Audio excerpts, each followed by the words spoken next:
Hello, everyone. My name is Gary Gomes. I'm going to see if I can gussy myself up a little bit here. Sorry about that.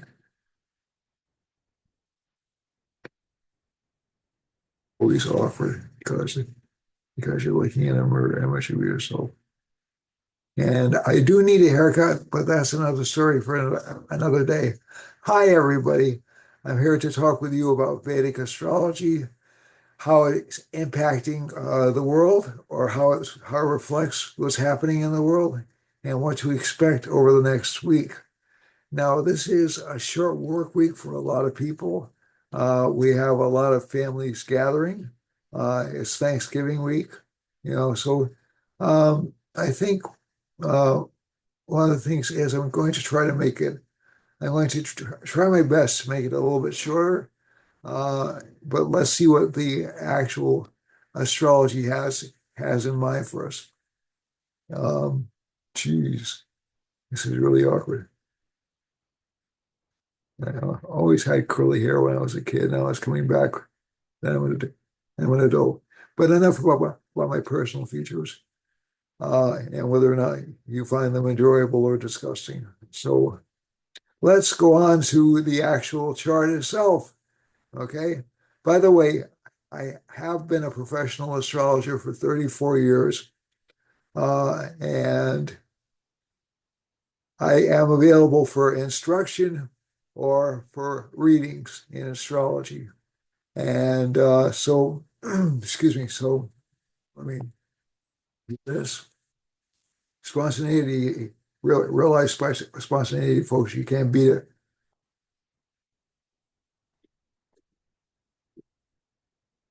Ah, that's better.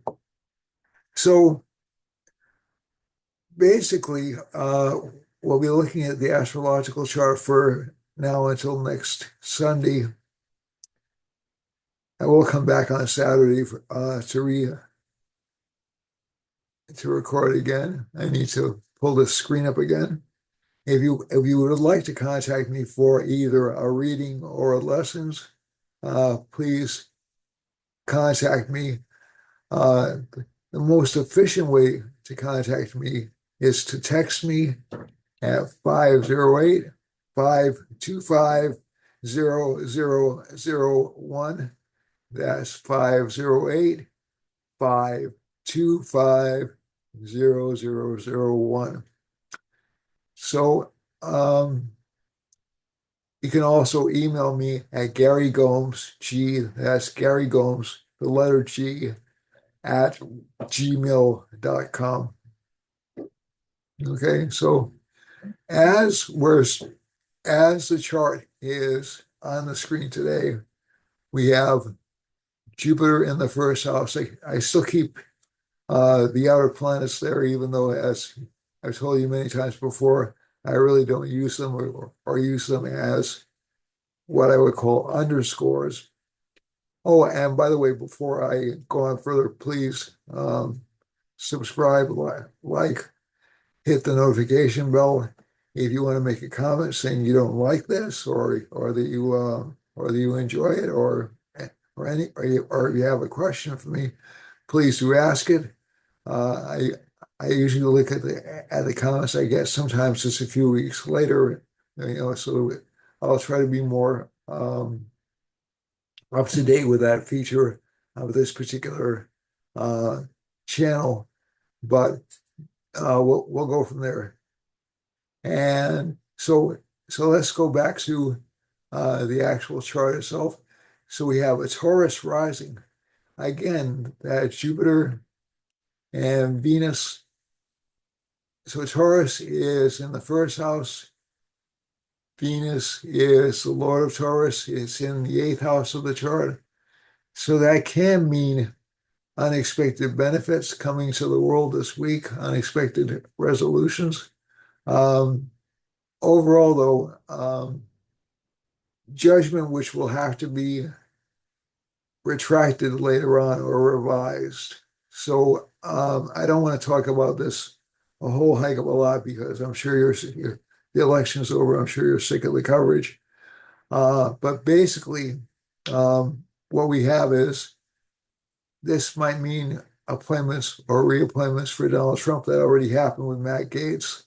So Matt Gaetz is out, and he ended up recruiting somebody who is actually more difficult to deny approval to.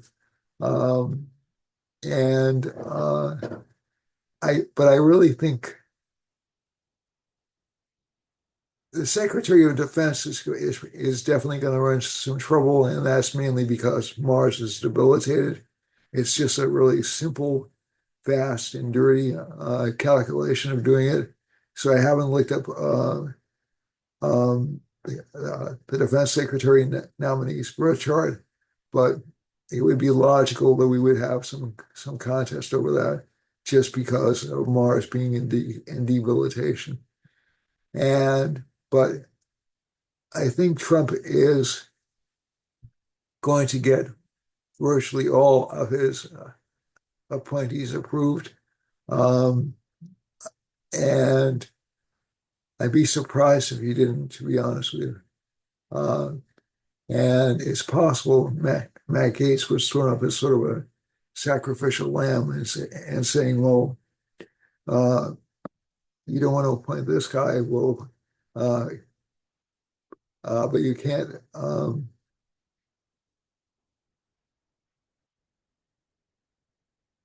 Just trying to think of the right way to put it.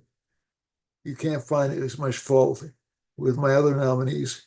Hesrich, I think is his name, has um, there's a scandal of an alleged rape, but I'm not sure that's going to be carry a lot of weight over the next few weeks. It might, but these aren't going to go up for congressional approval until after Trump has assumed the presidency on January 20th. For those who don't think he'll make it, I think he actually will. I think he'll be sworn in as president. His health over the next few months is a bit problematic, but I think overall this guy's a healthy guy. I don't see him really experiencing any major health issues until after next June, and those will probably be hard issues because Kate will be passing over the next year and a half after, so between June of 2025 and at the end of 2026, he'll probably have some heart-related issues, at least from what I'm seeing in terms of the chart. I think there will be additional assassination attempts, but I think he'll be relatively lucky. If I just go to his chart just for a brief second, I'm not going to spend a lot of time on it. It's just in terms of the health.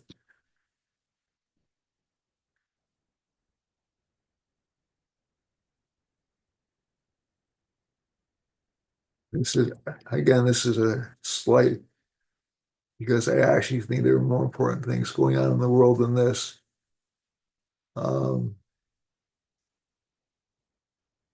so, yeah, and that looks like it will be relatively late because I'm looking for K2's transit to his first house and also to Mars. So that's really towards the end of 2006, early 2007. So there's a very real possibility that he'll have some health issues then, but it looks more like it's at that time. Um, so let's go back to this. So if we go back to the actual now Jupiter chart, that's a now New Bedford chart. So let me pull this up correctly. There we go. Now chart. All right, so we're back to the actual rising sign. So this particular Jupiter in the first house and Venus in the eighth house exchanging signs and Sun aspecting Jupiter and Mercury aspecting Jupiter. Those are all reasonably good combinations for being able to negotiate peacefully or try to get new agendas through or try to get new activities through. One thing that I have noticed is um,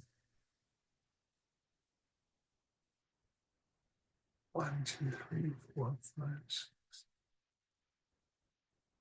So ninth house is the house of experts. Mars is aspecting that house very aggressively.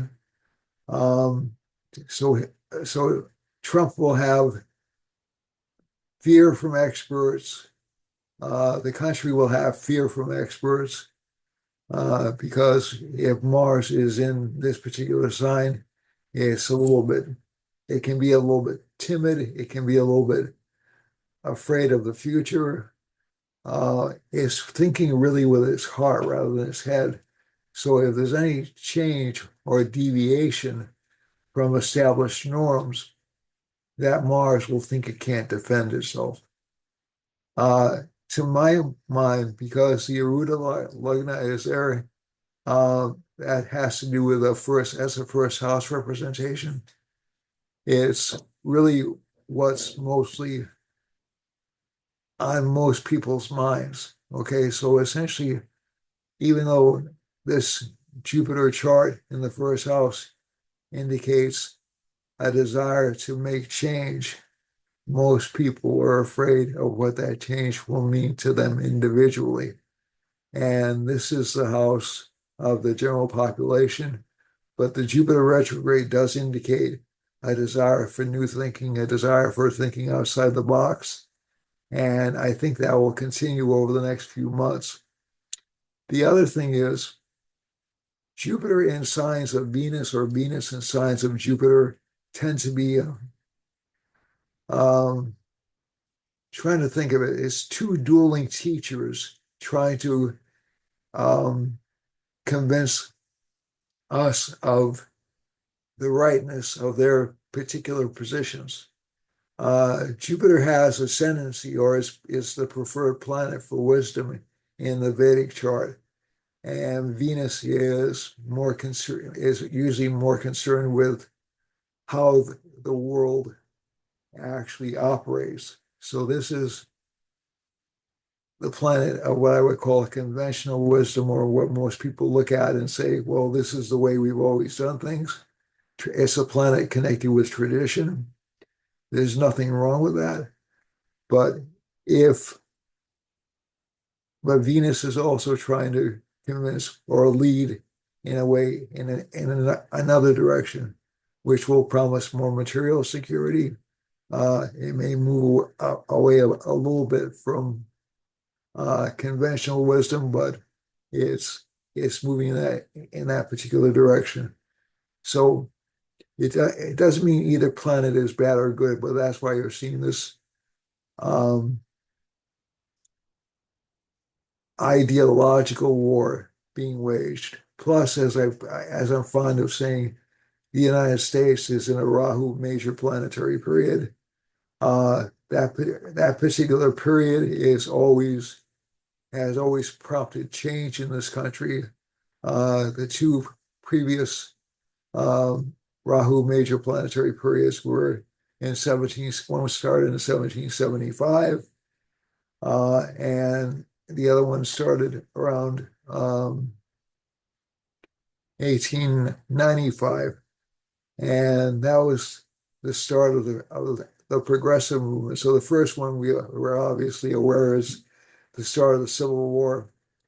And the second one was the start of what they call the progressive age.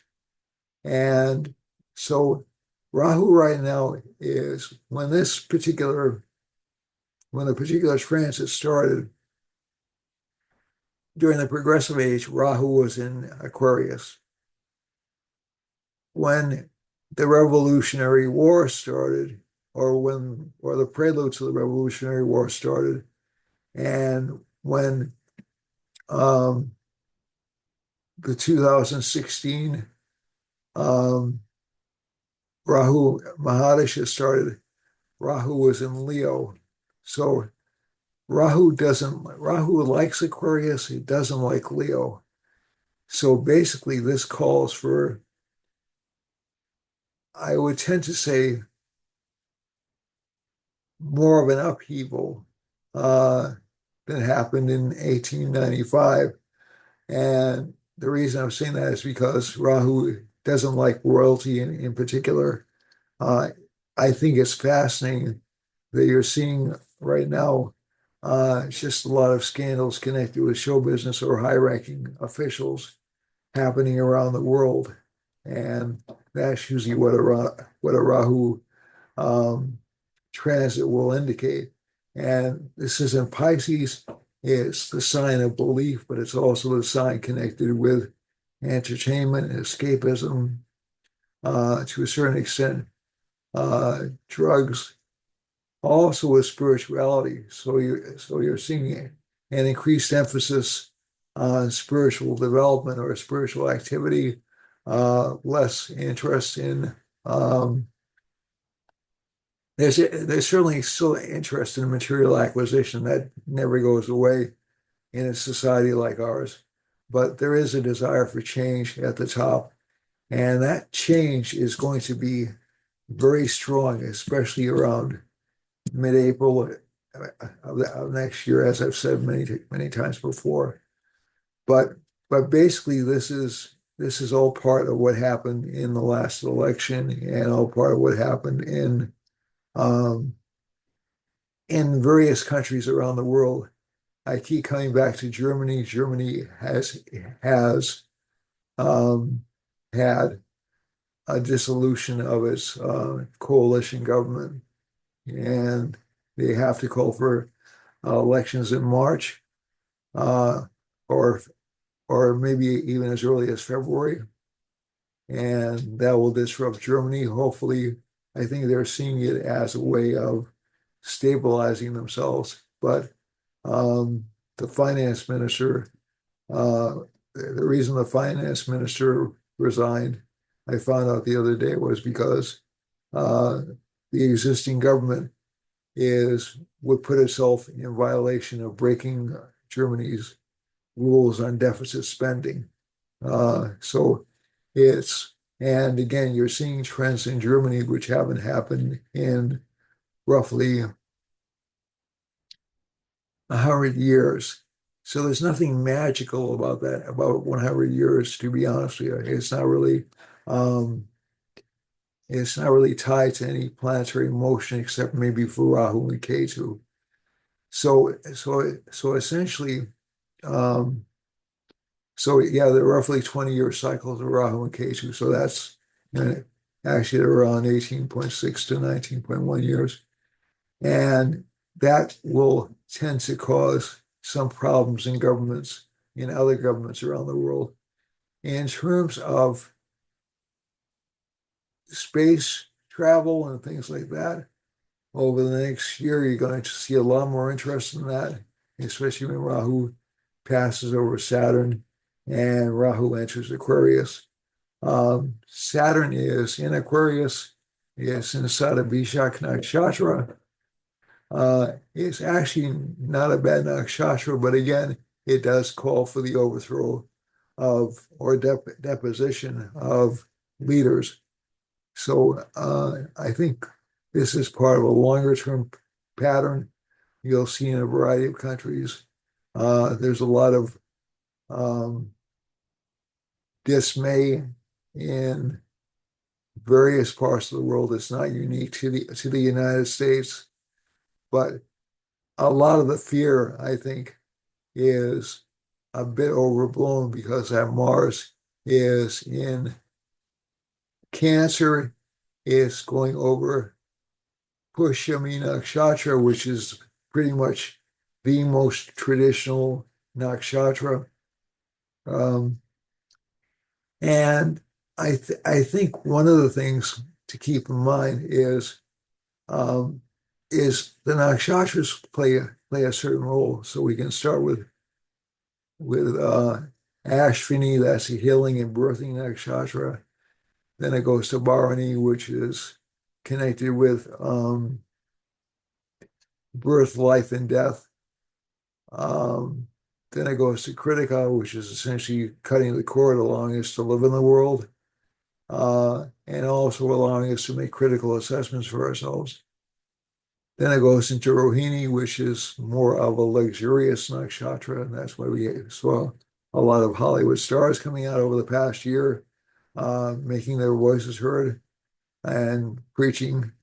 And um, now it's in Jupiter's in Mrigashira, which is a Mars-like nakshatra. And this fear, and as we go over to the next nakshatra, that's Rahu, that's tears. That's connected with tears or storms. So we can expect a lot of storms in the middle of next year. And then you go to Punarvasu, which is essentially a guidance nakshatra, and Pushami or Pusha, which is how it's commonly known, is more connected with maintaining established traditions. So it's teaching, this is action, then it leads to change through a Shlesha. A Shlesha is not really a bad nakshatra. It has sort of a, a bad reputation among nakshatras, but it's really not a bad nakshatra. It's just pretty, um, it's looking out for itself, um, or it looks really actively to promote itself. That's pretty much its main goal. And it's a smart nakshatra. So it doesn't necessarily mean that people are going to be be hurt by these changes, but there's fear they'll be hurt. And the transformations will come about relatively quickly. One thing I focus on a lot, if you know me, is I focus a lot on Mars, I'm sorry, on the media, and there's um, a lot of panic in the media, both in terms of society, but also in terms of how safe media people feel they are. So, um, one thing I'd like to focus on is the apparent divestiture of Comcast. Comcast is getting rid of a series of properties that it owns, or it's planning on doing that, including MSNBC. And I think a lot of media outlets are afraid that they'll be, I don't see anybody in media going to jail, to be honest. I don't see journalists being arrested and thrown in jail.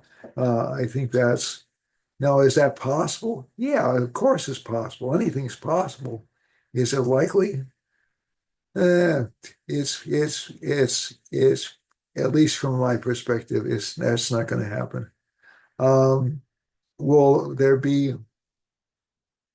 and again, you have to remember, I'm as old as Croesus. So basically, I can remember the 1968 campaign in which Richard Nixon staged a comeback very much like Trump did. And he um, he had a vice president, Spiro Agnew at the time, who criticized the media intensely. Uh, and but all and so essentially the media acquiesced for a few years. They kind of held back. And Watergate was sort of like this smoking gun they could take and say, well, you see, we were right about Nixon all along. Uh, Trump isn't going to have a term after this one. Of that, I'm extraordinarily confident. So I don't think, you know, I don't think, I know he's not going to establish a dictatorship. I absolutely know it from the chart. Okay. So, I mean, I think we should all just take a little bit of a chill on that, calm down a little bit. You might be correct in looking at changes in the way America does things. So things like um, cutting spending, but that's going to be an impulse all around the world. That's not unique to the United States. Anybody who thinks it's unique to the United States isn't paying attention to the rest of the world. And I think one of the things, so many governments, like the United States did, overextended itself during the COVID epidemic, and with good reason. It's an emergency. You know, you don't withhold resources if people are dying or you're worried about spreading a disease. So you do take measures. Some of them in retrospect, you may have said, well, maybe I shouldn't have done that, but it's done. But now it has to be rectified to a certain extent. And there will be a certain amount of pain, but I don't think it's going to be anywhere near what people think it's going to be. And so there's simple um, math, and that is if you reduce government spending or if you try to roll back government spending, it will have an impact on the economy because government spending is part of one of the methods to expand the economy. That's pretty much that goes back to John Maynard Keynes. Uh, and you know, so we've probably been living beyond our means for quite a while, and taxing. I won't come out in favor or against taxing millionaires, but it's such a systemic problem and it's such a large debt. There has to be some freeze on growth. There has to be some kind of a pullback on growth. And I lived through the Reagan years. In the Reagan years, there was a loss. They did manage to cut programs. There was a fellow named David Stockman, who some of you may be old enough to remember, some of you may have never heard of, who was in charge of taking in the scalpel to the federal budget. He got some things through. He didn't get a lot through, but he got some things through. And at least that could deaccelerate spending, but it did cause a lot of misery between 1981 and 1982. So I'm not going to lie and say that these won't cause some pain, but in the long run, um, it tended to work out beneficially. And also, let's talk about in terms of war just for a second. There is additional heat, uh, and I would say some bad judgments being made in terms of war expansion or in terms of expanding the conflicts around the world. I'm not going to come out on any political side, but um, it's risky when Mars is in this sign where emotions rule logic, to try to accelerate any kind of armed activity. That's true for most countries around the world. So again, cross my fingers. I don't think it's going to escalate into a world war, but I think you're going to see a lot of minor conflicts happening or occurring over the next 7 months or so. Hopefully, they won't escalate into anything major. I don't think they will, at least not from my read of the chart. But this Mars transit is pretty nasty, and it's going to last until next June. So again, like I said, um, I really don't think there's a need to panic. I think we will see some, um, at least with Saturn aspecting the moon. I think over the next, at least in this chart that I'm drawing up, I would focus on mental health issues affecting people a lot. just because of that Saturn moon aspect. And then again, this is just at this particular moment in time, but Saturn is also aspecting Aries by transit. It's also aspecting the Sun by transit.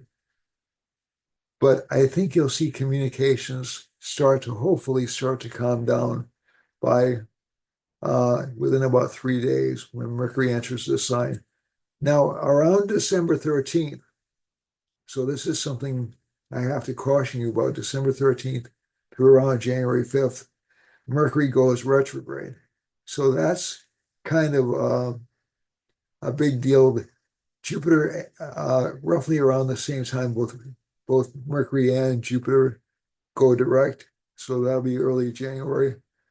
But there's a kind of a backwash effect, which I resisted for years because I said, well, it gives Mercury too much preeminence in the chart because essentially Mercury is the communication planet. But since the United States has as its hidden weapon, so Mercury is with Rahu in the eighth house, communication, I'm paying more attention to it right now.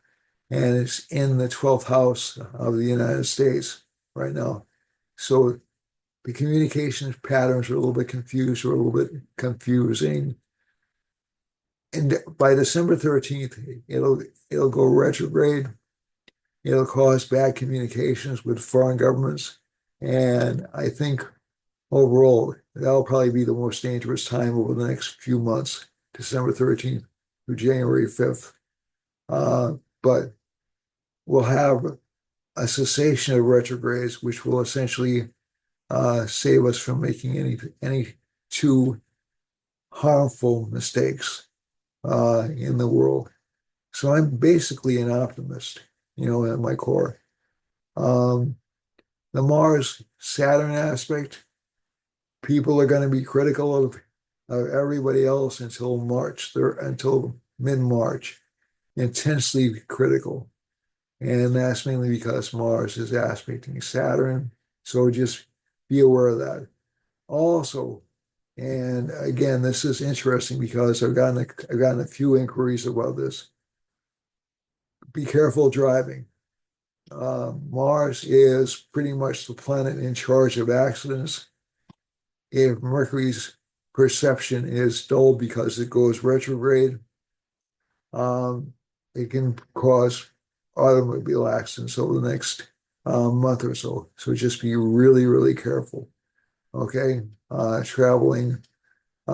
It should be safe to travel short distances, but again, like I said, just be aware that people are not paying attention, and also they're impatient. That goes along with the time of the year, but I think we'll also see some seafaring accidents, and just because Mars is in Cancer, and also some communications accidents, mainly because Mercury will be hovering between Sagittarius and Scorpio over here. So just be aware of that. Also, Mercury is entering Mula Nakshatra, which is not a good nakshatra. It's kind of a destructive nakshatra, so just be mindful of that as well, especially when you use your speech. Be careful not to. So it doesn't mean you can't share what you think, but just be careful. Don't be insulting to people when you disagree with them. Don't be paranoid about people. I think that one of the most disturbing things that I've seen over the past, and this has been going on really since 2000, I would say since 2007. It isn't a new phenomenon, but basically the increasing polarization of groups around the world have led to what I would call some healthy reforms, and also some reforms that people aren't quite ready to take just yet. They need to ease into them a little bit more. But there's this no compromise kind of a position. That's Jupiter in Taurus. It's a stubborn kind of a position. But also, I think it's mainly been because we are seeing really established ways of doing things being questioned quite openly. And that's actually healthy. That's actually a good thing to do from time to time. So essentially, if you get into a pattern, so let's say, I'll just use an example. Let's say a person has a drink every night and they say, well, that's not doing me too much damage. I'll have a couple of drinks every other night. And ultimately, the person, what can become a habit becomes a need. It can become an addiction. We've all seen that develop in our lives. It's nothing unusual, but sometimes you have to be shaken out of your stupor by changes. And that's all a healthy part. That's all a healthy part of life. If you continue to do this, if you, so what's the old joke? Uh, Doc, it hurts when I do that. Well, then stop doing that. It's just, you know, so again, we become cultures came up in the 1990s, the last time Rahu and Ketu were in these signs. Cultures adopted a new internationalism, but they also adopted what I would call a, a dogma associated with making every state look the same or try to make them look the same, if you know what I mean. And not every state wants to look the same as Western Europe or the United States, or on the other side as China or Iran. It's not for everybody. So there has to be some understanding of differences of priorities and where those priorities come from and how they've developed and also how they've been abused. Okay? So the thing about change is inevitable. Um, there's an old line from a song that I know that not a lot of people know, but if things don't change for better or worse, well, you must be dead. And that's pretty much, change is an essential part of life. So gear up for it. It's not something to be afraid of. It's something to be encountered, fought through, understood, synthesized, and incorporated. Okay. So, so essentially, unless you have a society that's willing to change, both socially and financially, you have a stagnant society. You have a society which is essentially, I don't want to use a certain word, it's essentially stuck in position. And societies, in order to survive, in order to live, you have to move. Okay, you can't just live. Um, it's contrary. Everything that lives moves. Okay, pretty much, except for plant life. But if you do, they've done studies of plant life, and actually, plant life is the most aggressive and territorial form of life we have on the planet. It will break. You've seen it in sidewalks. It will break through concrete. So I don't want to make this too much of a lecture about that. This is stubbornness, this doctrinal position that's hitting a lot of countries. And in terms of real world, it'll mean trade relations will stay pretty much where they are for the next 8 months or so. And but you will see a lot of effort to try to change or to try to institute changes both in governments around the world, not only in the United States, but also in other parts of the world. And also media has been changing in and of itself. The interesting thing, and again, I forecast this quite a few years ago, is you can see signs, the far left and the far right are coming together. So um, that's uh, so so without getting into specifics, you can have people who want to see change, both for both a conservative and and a left and a progressive candidate at the same time, because the middle is has become basically the place where we don't want to stay. We don't want to keep on going on the same trajectory. So that will ultimately mean, and I've never seen any social gains that were lost. So that's hopefully to reassure you. Again, emotions will be a little bit high, especially around the holidays, um, especially around Thanksgiving, of course, and communications will be heated. Okay, so I'm not going to lie to you. This is going to be kind of a tough holiday for a lot of people.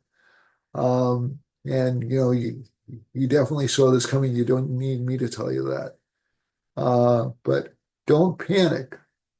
Don't, whenever you feel yourself panicking, just take 3 deep breaths and say, okay, I can handle this. I can handle this. I can handle this.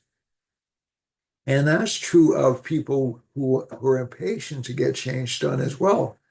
This is, if you try to snap it into place too quickly, it'll backlash basically. And that's what that Mars in this particular sign has the danger of doing. You can miscalculate what people's emotional centers are, but a lot of the um, sky is falling stuff I've seen come out recently has really been um,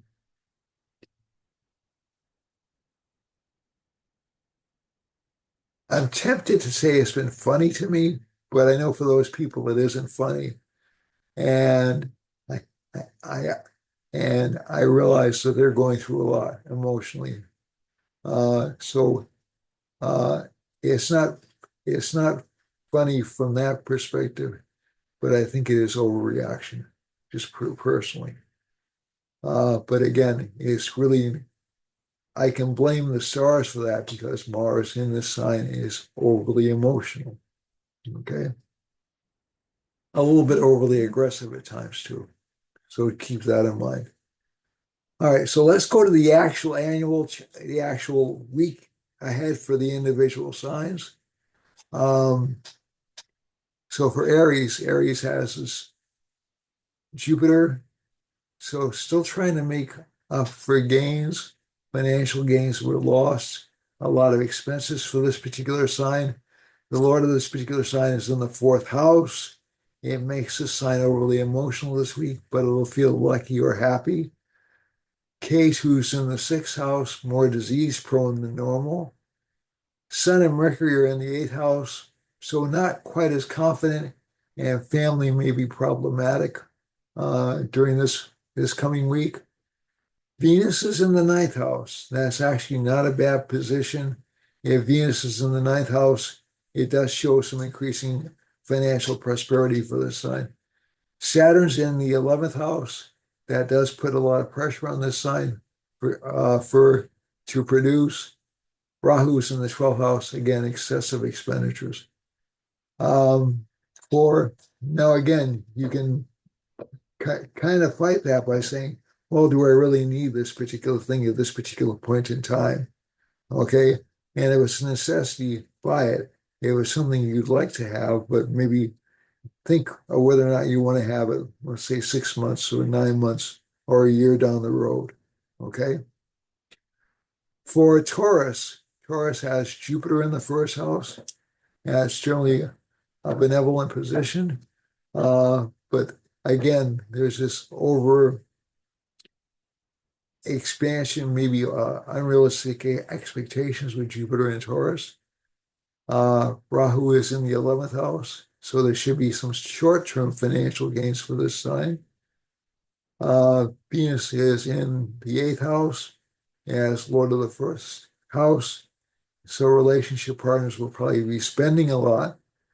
Sun and let's go to Mars. Mars is the Lord of the 12th house. So emotional activity, especially on the part of the spouse, will cause heavy expenditure. Okay. Moon is in the fourth house.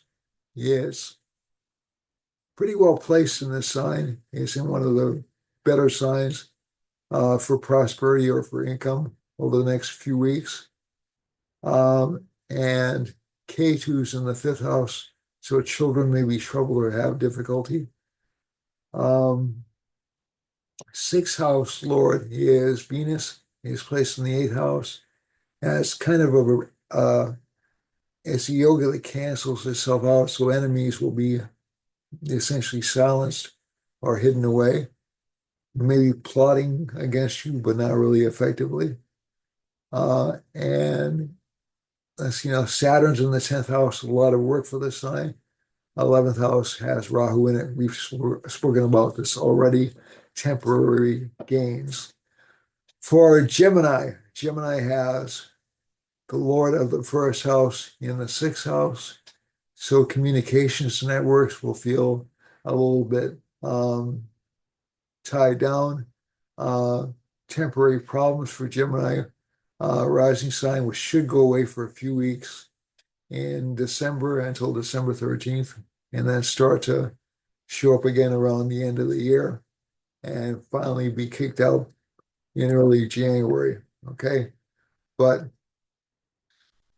be aware that communications problems will be present for this sign over the next week. Mars is in the second house. There's a lot of emotional urgency connected with Geminis right now. This is May 15th through June 15th. And I think one of the things about seeing Mars in this particular sign is the speech will be overly concerned or overly dramatic or quite upset. Okay, so keep that in mind. For Moon, Moon is in the third house.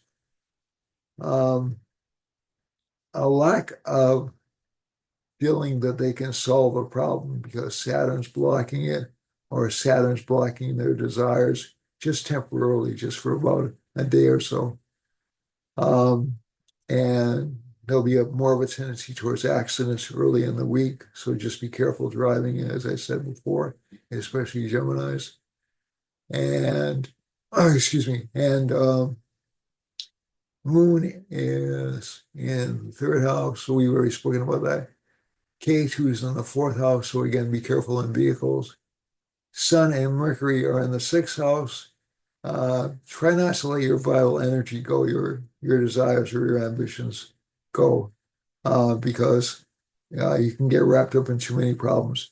Venus is in the seventh house.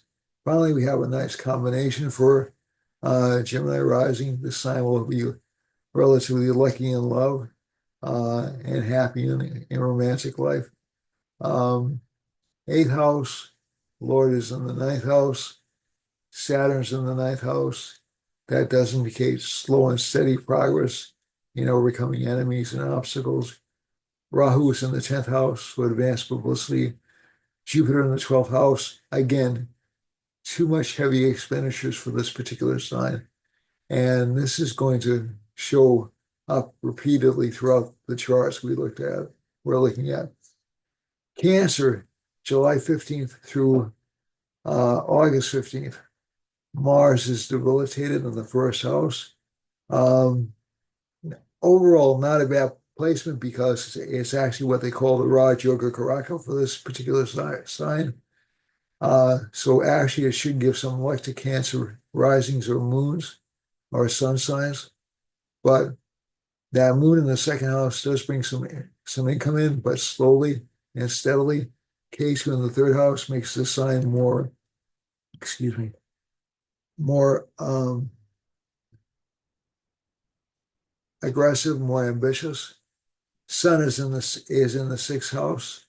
I'm sorry, Sun is in the fifth house along with Mercury. So communications with children are bound to be a little bit confused. And again, this also, uh, for those of you who don't know it, people who are in moon Mahadishas or Cancer or Mahadishas, which are connected with the Cancer in their chart, will feel this as well. So that's Mahadishas or major planetary periods, which you can't know unless you've had a chart made up. But basically, but basically, that particular Mercury Sun combination difficult for communications. Some problems with flus and colds for this sign. Saturn's in the eighth house. Again, it's a transformative year for this sign. And that transformation won't be complete really um, until March. And then you'll see the sign's luck improve. Jupiter's in the 11th house, so good for financial gains. So at least that's positive.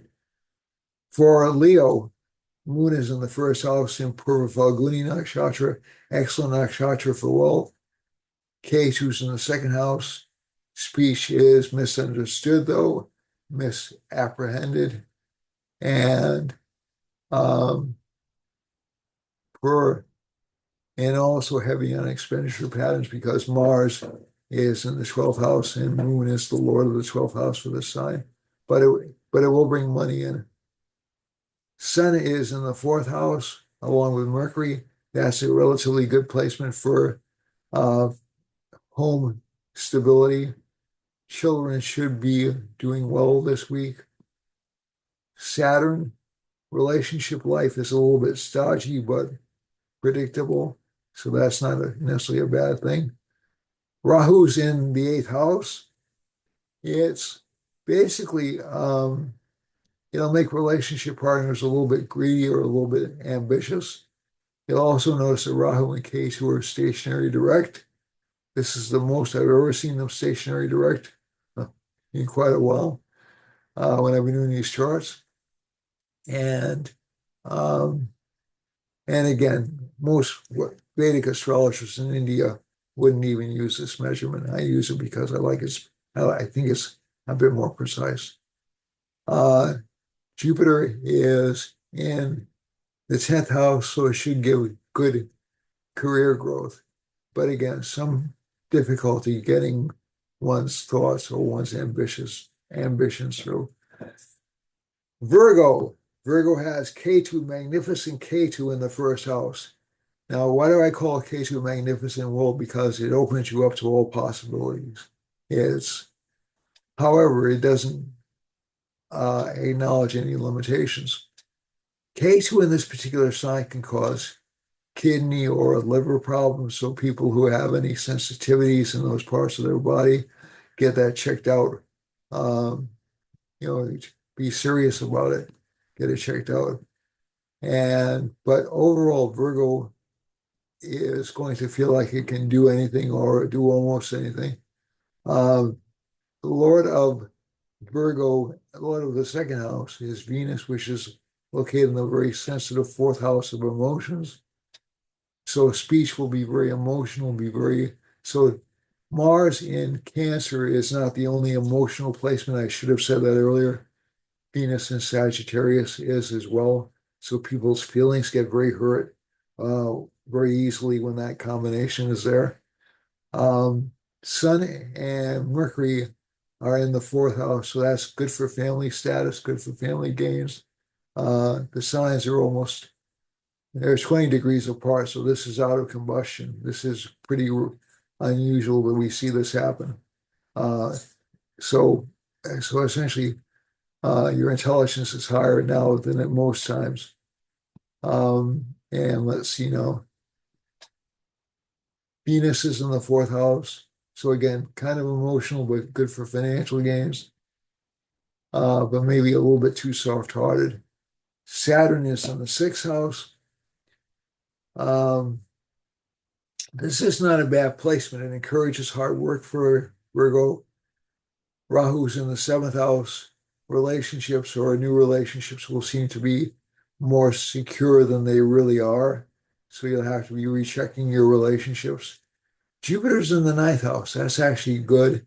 And Mars, even though it's debilitated, is good for financial gain and holding on to money. For Libra, so the Renata Lagna is in Libra. What's the Renata Lagna? Well, that's the purpose of the chart. Okay, so the Renata Lagna is in Libra, and the function in the chart is focusing on trade, negotiations, balancing things out. Okay, value for value. So that's why I was talking so much about adjustment being needed or adjustment being required over the next, uh, I would say, 8 or 9 months. And but the sun's in the second house. It's good for financial gains for this sign. Venus is in the third house. It's trying to be very sensitive and very cautious of making people feel better. Saturn's in the sixth, is in the fifth house, excuse me. That's good for overall luck for this sign. Rahu's in the sixth. That's a good placement for overcoming imaginary problems. Jupiter's in the eighth. Possible windfalls for this sign. Mars is in the 10th house. So career fluctuations can be expected for this sign, or being overly emotional about career matters.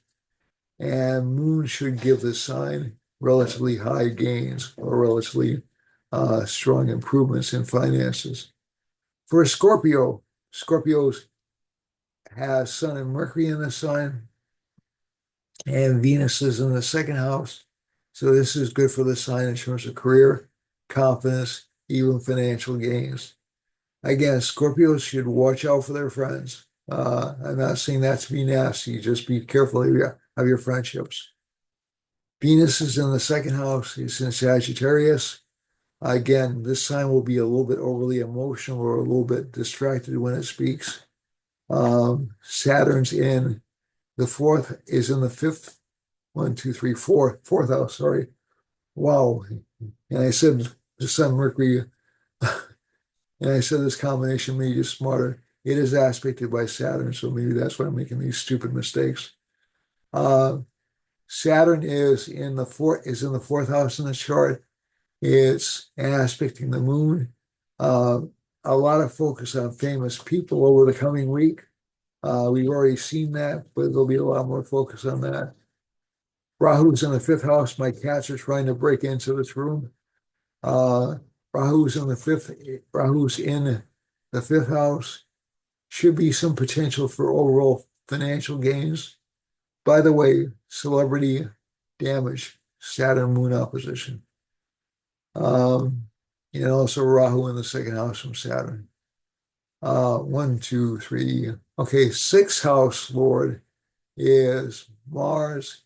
Is placed in the ninth house. Not a good sign for Scorpio rising, but it's still the ninth house, so it should give some general luck to this sign in terms of overcoming enemies and obstacles.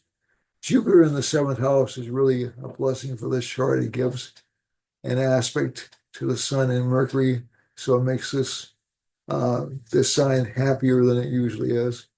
And Jupiter's aspecting Ketu, again, unexpected financial gains, but again, watch out to see if there are strings attached. Sagittarius has Venus in the first house, so everybody's really sensitive right now. It's like nerves are frayed, okay? So that's the downside of Venus in Sagittarius. And everybody's trying to make nice, or most people are trying to make nice, if they can, or else they're trying to defend themselves if they can, from emotional upset. So if you're triggered emotionally, or triggered easily emotionally, now's not a good time to socialize in large groups and things like that. So I'm not encouraging you to stay home from family gatherings, but just try to realize everybody's nerves are a little bit on edge right now. Okay? Just try to keep that in as a factor. Saturn is in the third house, it tends to give a lot of dynamism and drive determination for change. Rahu's in the fourth house. There's a dissatisfaction with the established order from this combination. Jupiter's in the sixth house. This is not bad for in terms of overcoming obstacles, but this is usually not a lucky transit, but it can give quick resolution of illnesses. Mars is in the eighth house.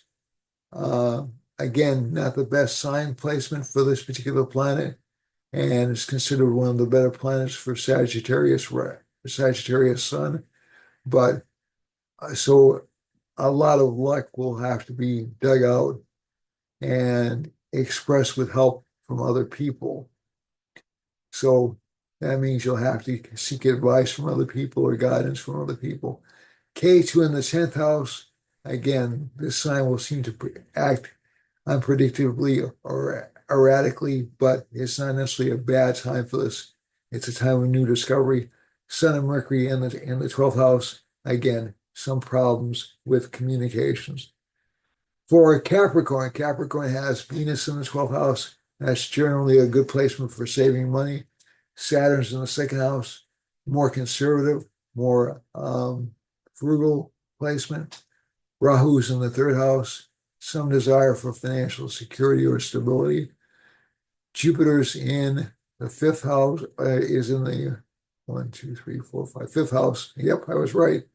Fifth house, and that tends to give better communications with children and also better luck in investments. Mars is in the seventh house. He can make things pretty hot relationally, relationships either work-wise or family-wise. Moon is in the eighth house.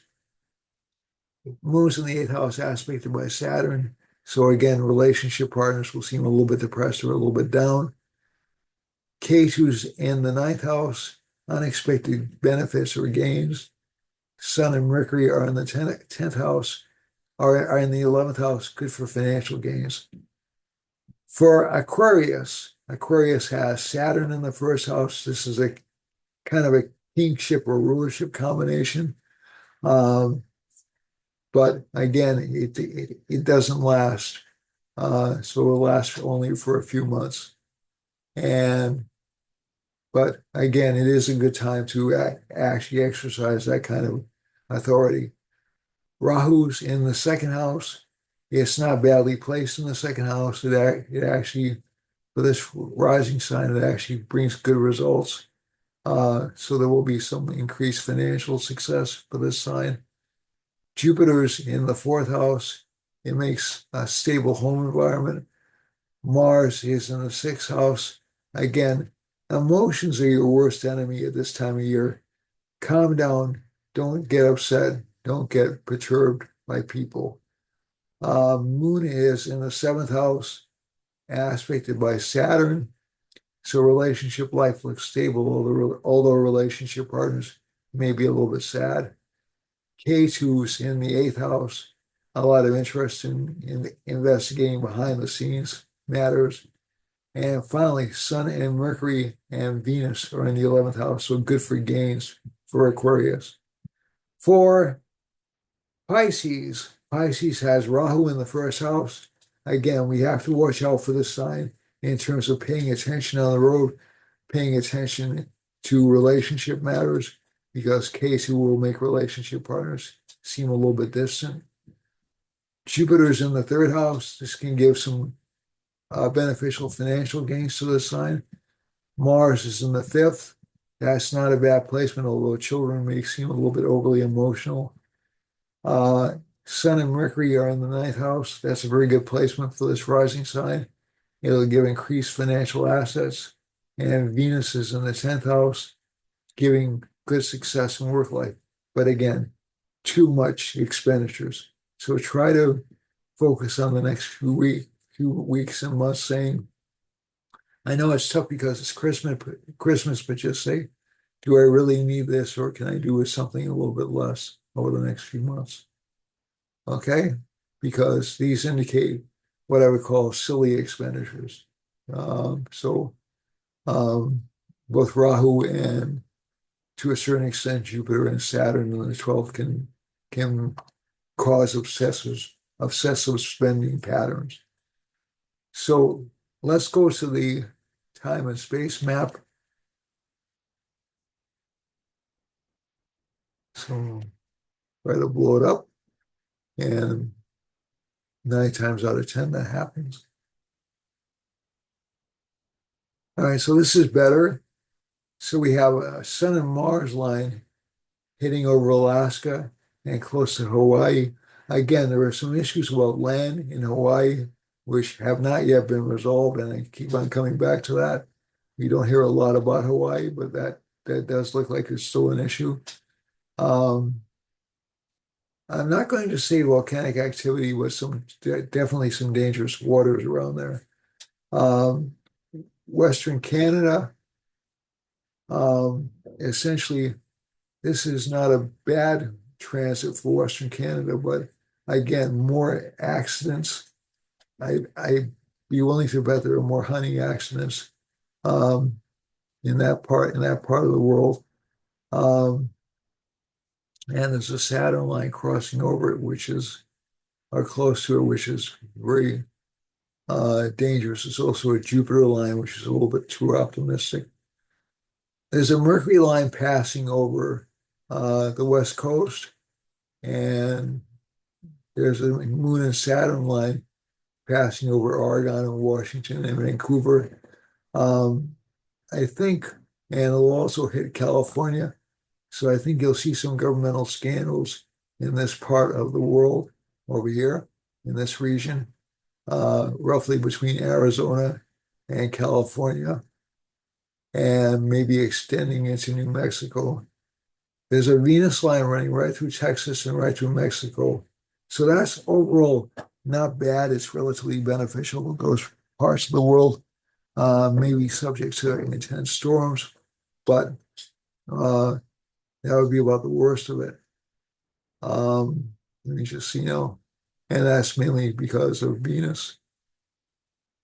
Just we have a sun line, descending sun line running through a Mars line and over Lake Erie and into New York State and down through Maryland and down close to Washington and down through Cuba and Panama and all the way down into South America. So South America still remains unstable. Venezuela, Ecuador, Peru, maybe even touching on Chile a little bit. But this line right here has me a little bit concerned because it's passing close to Washington, D.C. So we can expect to see a lot of accidents around this area, maybe even some gun violence. I hope I'm wrong about that. And any travel should be around this part of the world should be taken very cautiously. Okay. So this isn't to petrify people, it's just to make you aware of that. That sun line is going through Guyana into Brazil, and it'll intersect with a Saturn and a Mercury line and a Jupiter line. So again, this to me implies more harsh crackdowns by the Brazilian government, more attempts to limit speech, and I'm never really crazy about that. There's a Rahu line going through Iceland, so we could see some signs of economic issues arising in Iceland, maybe budgetary issues. And it's passing close to Azores and close to the Canaries or the Madeiras. And I think the islands and Cape Verde. So the islands associated with Portugal are going to be affected strongly by these financial issues. And there'll be a Mars line running through Portugal itself, Portugal isn't covered very much in the news, but I know they're going through some economic crises right now. And Spain certainly is. So that Mars line can indicate some panic or some heavy emotionalism over this part of the world. Uh, Let me just see now.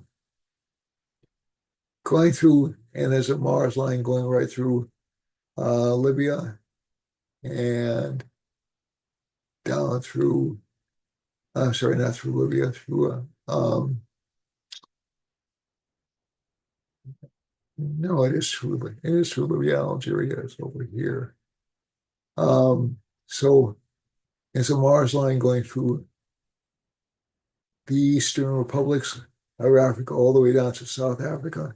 So this can mean increased violence for these particular regions of Africa. Um, there's nothing happening in Europe right now. The only thing I can see is there's a Saturn line and a Mars line encompassing Europe. So that would tend to give what I would call a restriction on economic activities, not an intense one. Uh, Essentially, we go over here. This is close. This is right by Ukraine. And there's a moon Saturn line right here, and also a sun line. So I think we can see some intense counterattacks from Russia. And there's a Jupiter line running through here as well. So again, when I'm saying, so the natural nature of certain planets is benefic and malefic, but it also depends on what sign they're placed in. So Jupiter is going to draw a hard line in the sand. So the next, really before the end of December, we'll see whether or not this war spreads more. Israel, let's look at Israel. Israel has a sun line going through it. Sun is in Scorpio, so there's a lot of behind the scenes stuff happening in both Turkey and and also Eastern Europe. And also there's a moon Saturn line. This could indicate some lessening of the vitality of Eastern European economies and also the Nordic countries' economies. So Norway, Sweden, Denmark, Finland, and all the way down into Turkey and into Syria. Now, I want to focus on the Israel-Palestine line a little bit because it's just outside of the reach. And if I'm looking carefully, there's more of a Saturn line and a moon line. So that to me indicates the war won't be over for a few months. And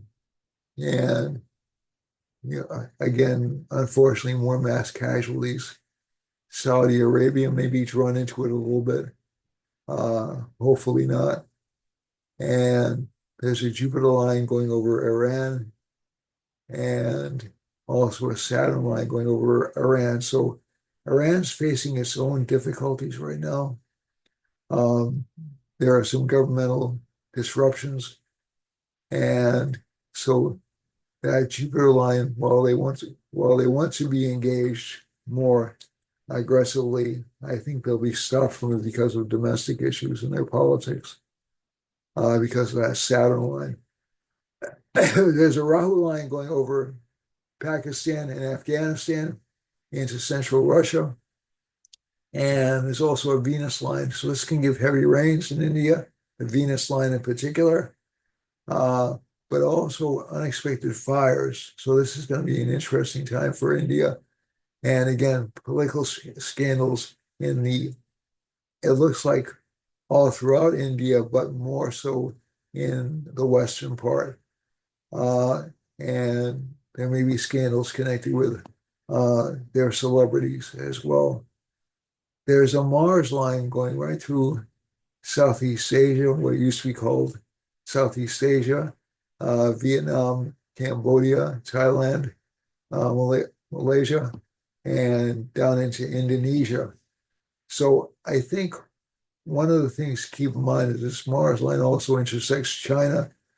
So there may be conflicts or some displays of hyper emotion in this part of the world. Maybe some threatened attacks or maybe some aggressive action on the part of China. I'm guessing not.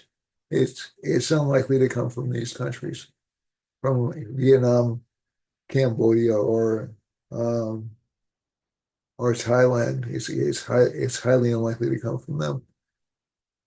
If we go down to excuse me, if we go down to if we go over to I want to hit the Philippines. So there'll be increased governmental involvement in the Philippines, increased governmental involvement in um, Guyana, and also in Western Australia. And there's a Jupiter-Mercury line running through Australia along with the Saturn line. We can see the economy kind of constricting over here, some deficit issues. And the same is true with Japan. And finally, we'll go to the Mercury line, which is close to um, New Zealand, but not quite on it.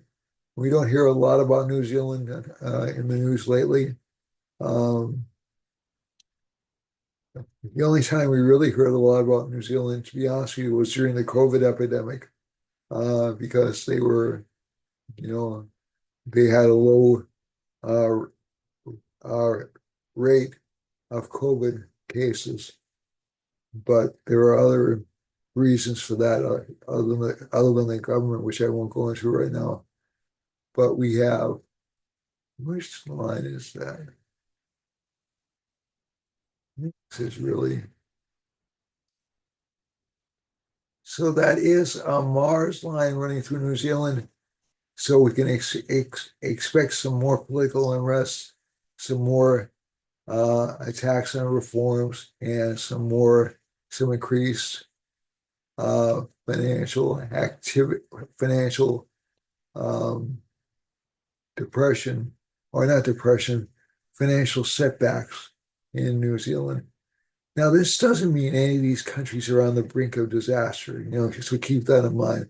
When I'm saying financial constriction, that's literally what I mean.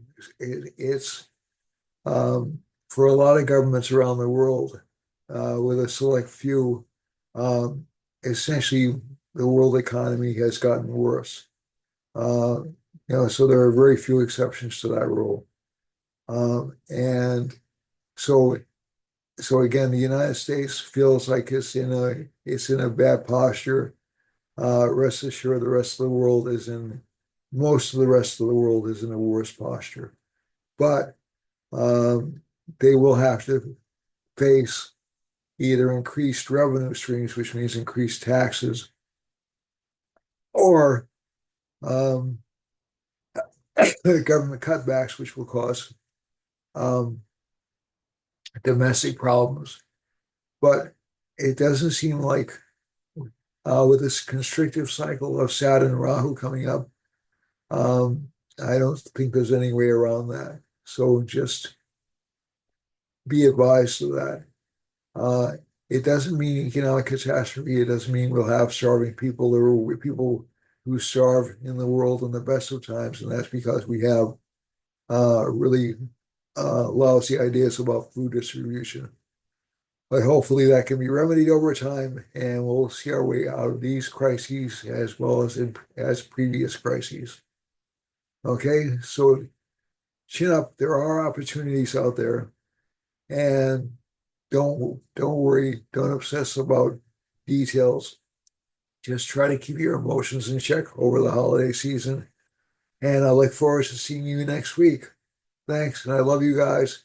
And thanks very much for subscribing. And I really love each and every one of you. And I hope you have a great week and have a wonderful Thanksgiving. Remember, you do have a lot to be thankful for. Okay. I apologize for the first part. Now, this was too preachy, but I'm just trying to make you aware that as much as you may think or you may believe that your grievances are legitimate, and they are. I'm not saying they're illegitimate. The reaction to them is going to be more extreme over the next few weeks. So keep that in mind when you're dealing with people, or when you're dealing with family members. Your reactions are more People's reactions are more on their sleeve. They're more vulnerable. They'll feel more vulnerable because of Venus in Sagittarius.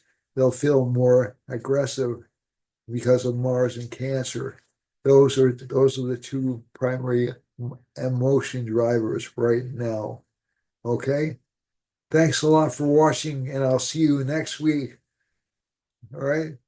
Take care of yourselves, be good to each other, and stay healthy. Thank you for watching.